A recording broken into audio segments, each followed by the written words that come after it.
उन्हें तो हाथों हाथ किया जाता है। और अगर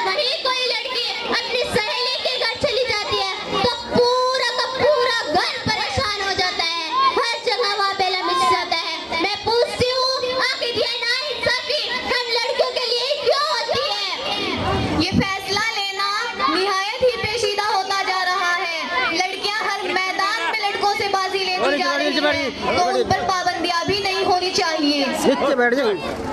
मिलाट, लड़के भी तो घर को चश्मा चिराग होते हैं, वो कमाते हैं, घर चलाते हैं और अपने माँ बाप की भी तो कितनी खिदमत करते हैं। ये तो सरासर गलत है। लड़कियां भी अपने वालिदैन की खिदमत करती हैं और घर के कामकाज के साथ साथ वो नौकरियां भी करती हैं। फिर भी दहेज जैसी लानत हमारे समाज से मिटने का नाम ही नहीं ले रही। ऑब्जेक्शन मिलाट, इससे कोई ताल्लुक नहीं है। ऑब्जेक्शन मिलाट, इससे कैसे गहरा ताल्लुक है। जब रिश्ते वाले लड़की को देखने के लिए आते हैं, लड़की की सूरत को देखा जाता है और लड़की के रंग को देखा जाता है, जबकि तालीम ही जायज है, तालीम ही जमाने की जरूरत है। मैं पूछती हूँ, आखिर ये नाइंसाफी हम लड़कियों के लिए ही क्यों होती है? और यही नहीं मिलाट, आजकल तो लड़कियों की तनख्वाह तक भी पूछी जाती है। मुक़द्दस किताब पर हाथ रखकर कसम खाई है, मैं जो कुछ कहूँगी सच कहूँगी, सच के सिवा कुछ नहीं कहूँगी। मैं जो कुछ कहूँगी सच कहूँगी, सच के सिवा कुछ नहीं कहूँगी। मिस निकट सुल्ताना, क्या ये बात दुरुस्त है? आपने 12वीं बोर्ड इम्तिहान में टॉप किया है? जी हाँ। और ये भी दुरुस्त है कि आपके घर वालों ने आपको तमाम सहूलतें फराहम करके दी थी? जी हाँ, दी थी। इससे ये साबित हो जाता है कि हर वालिदैन अपने बच्चों, लड़कियां हो या लड़के, तमाम को सहूलतें फराहम करके देते हैं। मिलाट, अगर आपकी इजाजत हो तो मैं मिस निकट सुल्ताना से कुछ सवालात कर सकती हूँ? इजाजत है। थैंक यू मिलाट। मिस निकट सुल्ताना, आपके वालिद क्या करते हैं? मिस निकट सुल्ताना, क्या मैं जान सकती हूँ आपके वालिद क्या करते हैं? जी जी मिस निकट सुल्ताना, आपके वालिद क्या करते हैं? जी, वो इस अदालत के सरकारी वकील है। वेरी गुड, यानी कि आप हमारे फासिल वकील साहब की डॉटर हैं। Order order.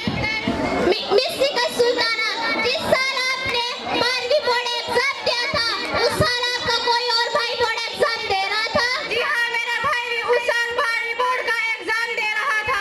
आप घर में कामकाज में अपनी का हाथ बटाती होगी? जी हाँ, बताती हूँ। और आपका भाई?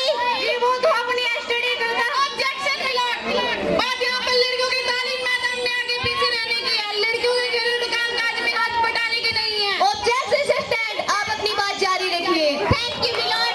हाँ, तो फिर आपका भाई कामकाज में हाथ बटाता था? अपनी स्टडी करता था। थैंक यू वेरी मच, आप जा सकती हैं। हो रहा है तो आम घरों में क्या होता होगा? ऑब्जेक्शन मिलाट, ये साहिबा मेरे पर्सनल मैटर में इंटरफेयर कर रही है, लिहाजा मैं इनसे दरख्वास्त करता हूँ कि मेरे आपसी मामलात में दखलंदाजी न करें। Order order. आपको हिदायत दी जाती है कि आप सरकारी वकील के पर्सनल मैटर में इंटरफेयर ना करें। सॉरी मिलाट। मिलाट, मैं अपने दूसरी गवाह शबनम खान को कटघरे में बुलाना चाहता हूँ। शबनम खान, अदालत में हाजिर हो।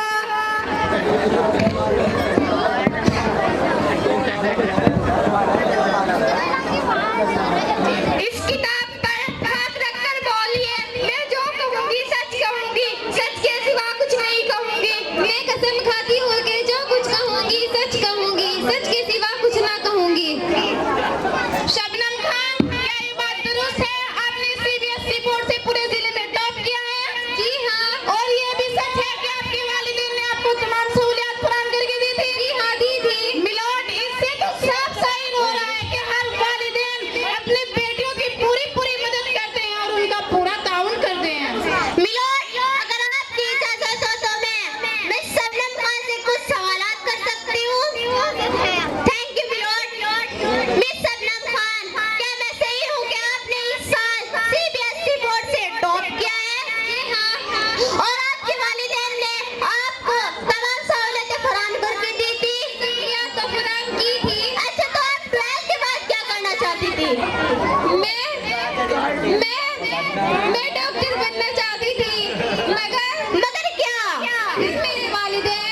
मगर मेरे वालिदैन ने कहा है कि अगर सारा पैसा तुम्हारे भाई की पढ़ाई में खर्च हो जाएगा तो तुम्हारा क्या होगा? इसीलिए मैं डॉक्टर नहीं बन सकी, मुझे डॉक्टर नहीं बनने दिया। मिलोड, मुझे यहाँ अपनी बात कहने का मौका दिया इजाजत है। मिलोड, मैं खुद एक डॉक्टर हूँ। सामने मैं